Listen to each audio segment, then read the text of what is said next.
Swastiastu.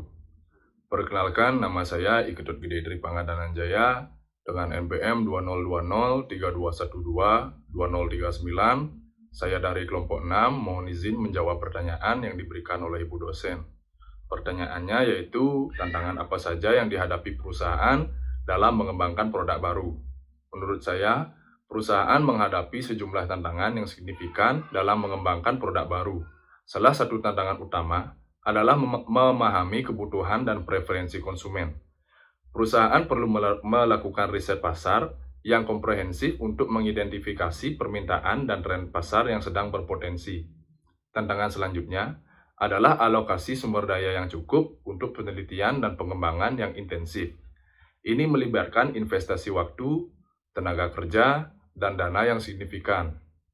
Selain itu, perusahaan juga harus menghadapi persaingan yang ketat dan mencari cara untuk membedakan produk baru mereka dari pesaing. Selanjutnya, perubahan teknologi yang cepat juga dapat menjadi tantangan karena perusahaan harus beradaptasi dengan perubahan tersebut dan mengintegrasikannya ke dalam produk mereka. Selanjutnya, pengelolaan risiko juga merupakan aspek yang penting, termasuk risiko finansial, risiko pasar, hukum, dan reputasi. Yang terakhir, koordinasi dan integrasi antara departemen dan fungsi dalam perusahaan juga menjadi suatu tantangan, karena pengembangan produk melibatkan kerjasama yang efektif antara berbagai tim dalam suatu perusahaan tersebut. Sekian jawaban dari saya, terima kasih.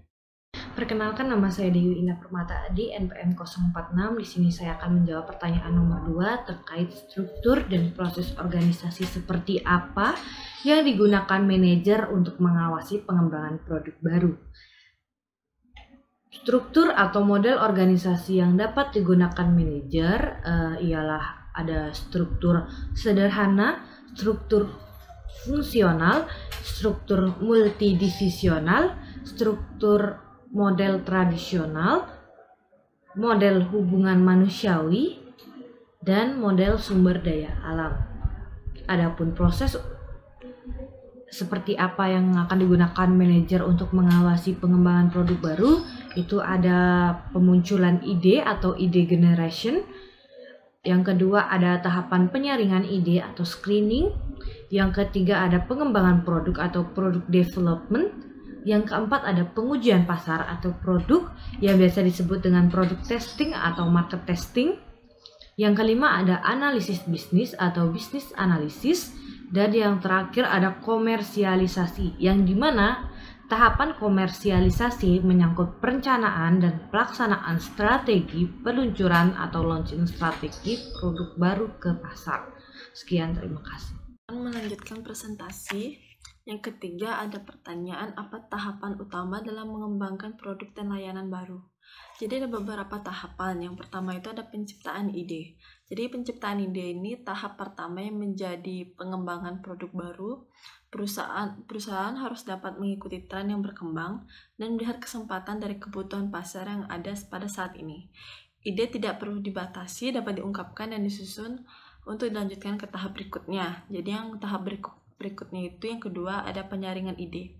Jadi penyaringan ide ini setelah dikumpulkan ide-ide tersebut kemudian disaring berdasarkan kriteria yang dimiliki perusahaan. Lanjut yang ketiga ada pengembangan dan pengujian. Jadi yang ketiga ini dilakukan pengembangan dan pengujian pada ide-ide untuk melihat kesesuaiannya dengan kenyataan dan visi perusahaan. Selanjutnya pengembangan strategi pemasaran, yaitu dapat digunakan di saat dikembangkan menjadi kemasan dari produk yang baru dikembangkan dan akan diluncurkan, mulai dari tahap peluncuran produk atau teaser produk hingga ke langkah strategis lain terkait aktivitas produk di pasar. Lanjut yang kelima, analisis bisnis. Jadi analisis bisnis ini harus sesuai dengan ekspektasi pasar dan bisnis di era sekarang ini. Analisis bisnis perlu dilakukan untuk melihat potensi yang dimiliki produk ketika diluncurkan ke pasar. Kita perlu meninjau ulang proyeksi penjualan, biaya, serta keuntungan yang mungkin didapatkan dari produk tersebut. Selanjutnya yang keenam ada pengembangan produk. Jadi pengembangan produk ini dalam bentuk nyata namun lebih kerap ke konsep rangkaian copy, video, gambar hingga purwarupa dari produk yang akan diluncurkan.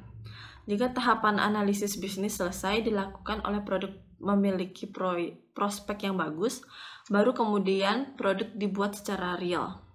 Produk kemudian dianalisis dan diuji secara internal di dalam perusahaan sebelum masuk ke tahap berikutnya.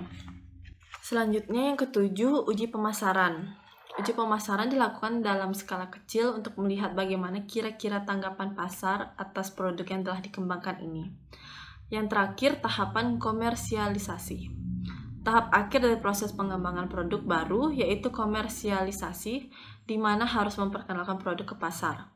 Produk dalam jumlah lebih besar, aktivitas pemasaran yang lebih optimal, dan eksekusi rencana dan strategi pemasaran dapat dilakukan. Sekian. Di sini saya akan menjawab pertanyaan mengenai apa cara terbaik untuk mengelola proses pengembangan produk baru. Setelah menyimak video pemaparan, cara terbaik untuk mengelola proses pengembangan produk baru yang saya ketahui yang pertama, dengan menentukan konsep produk. Perusahaan harus memiliki ide atau konsep produk apa yang akan dibuat. Yang kedua, dengan menentukan harga. Dengan menggunakan peta positioning merek, perusahaan akan lebih mudah menentukan harga yang ditetapkan untuk produk yang akan dibuat. Yang ketiga, dengan uji konsep. Uji konsep yang dimaksud ini adalah dengan menentukan packaging. Setelah itu, ada mengembangkan rencana strategi pemasaran. Rencana strategi pemasaran ada 3, yaitu yang pertama, menentukan ukuran target pasar, menentukan struktur dan perilaku pasar, lalu menentukan positioning produk yang akan dibuat, menentukan target penjualan dan profit yang diinginkan beberapa tahun pertama. Yang kedua, itu ada penetapan harga, penetapan strategi distribusi, dan penetapan promosi pemasaran tahun pertama. Dan yang ketiga, ada menetapkan target penjualan jangka panjang, menetapkan target profit, dan strategi bauran pemasaran. Sekian, terima kasih. Om Swastiastu. Perkenalkan, nama saya Iputuan Dimeli Setiawan dengan NPM 045. Di sini saya akan menjawab pertanyaan yang telah diberikan oleh Ibu dosen sebagai tugas kelompok kelas E2. Jadi pertanyaan yang diberikan kepada saya adalah faktor-faktor apa saja yang mempengaruhi tingkat difusi dan adopsi konsumen terhadap produk atau layanan yang baru diluncurkan. Jadi berdasarkan materi yang telah saya dengarkan dari YouTube Ibu dosen, di mana faktor-faktor ini ada 2. Yang pertama itu faktor kesiapan konsumen untuk mencoba produk baru dan juga karakteristik dari konsumen. Nah, level keinovatifan seseorang adalah sejauh mana ia mencoba ide-ide baru lebih awal dibandingkan dengan sekelompok orang-orang yang ada dalam sosial sistemnya.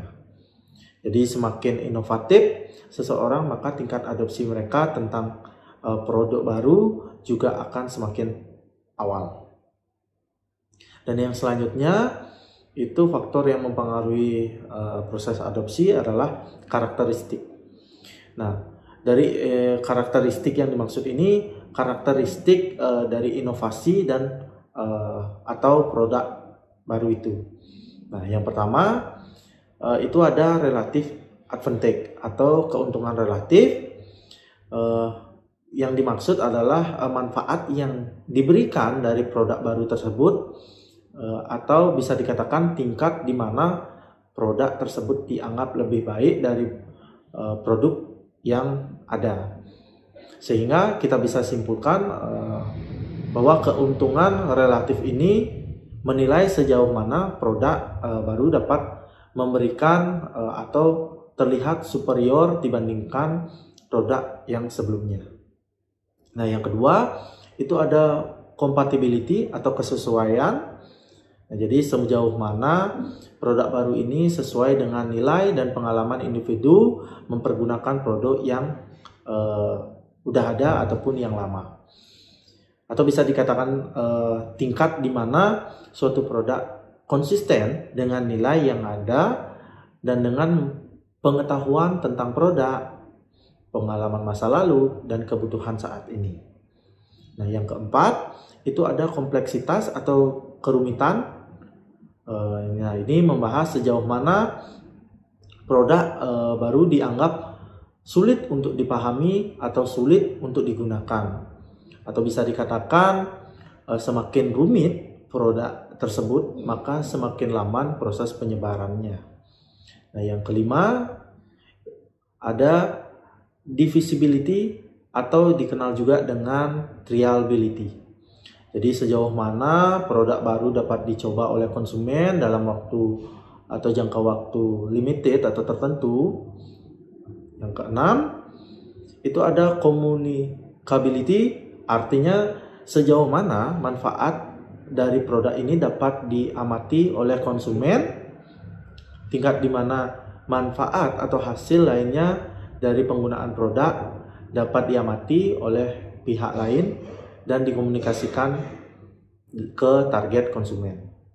Nah, adapun sejumlah karakteristik lainnya yang mempengaruhi tingkat adopsi antara lain, yang pertama itu cost atau biaya. Jadi semakin mahal biaya produk tersebut atau semakin mahal produk tersebut, maka akan semakin lambat juga proses adopsi di pasar. Dan kemudian itu resiko. Nah, nanti ketidakpastian semakin beresiko produk, maka semakin lambat diadopsi di pasar produk tersebut. Nah, yang selanjutnya itu scientific credibility atau kredibilitas. Nah, secara umumnya ini digunakan oleh produk-produk yang berkaitan dengan sektor kesehatan. Jadi seperti obat, maka semakin dia kredibel atau dipercaya, maka itu akan semakin memudahkan proses adopsi oleh masyarakat. Begitu juga dengan produk-produk lainnya yang sudah terpercaya, maka sekali dia mengeluarkan produk baru ataupun layanan baru, dia akan mudah diadopsi. Nah, yang berikut, yang terakhir itu adalah social approval. Jadi sejauh mana pengguna tersebut dipandang baik oleh sosial sistem di mana konsumen itu berada. Nah, apabila keluarga memandang positif produk tersebut, atau apabila teman-temannya memandang positif produk tersebut, maka adopsi dari produk ini akan semakin cepat di pasaran. Baik, sekian dari saya tutup tugas ini dengan Parama Santi. Om Santi Santi Santi Om. Terima kasih.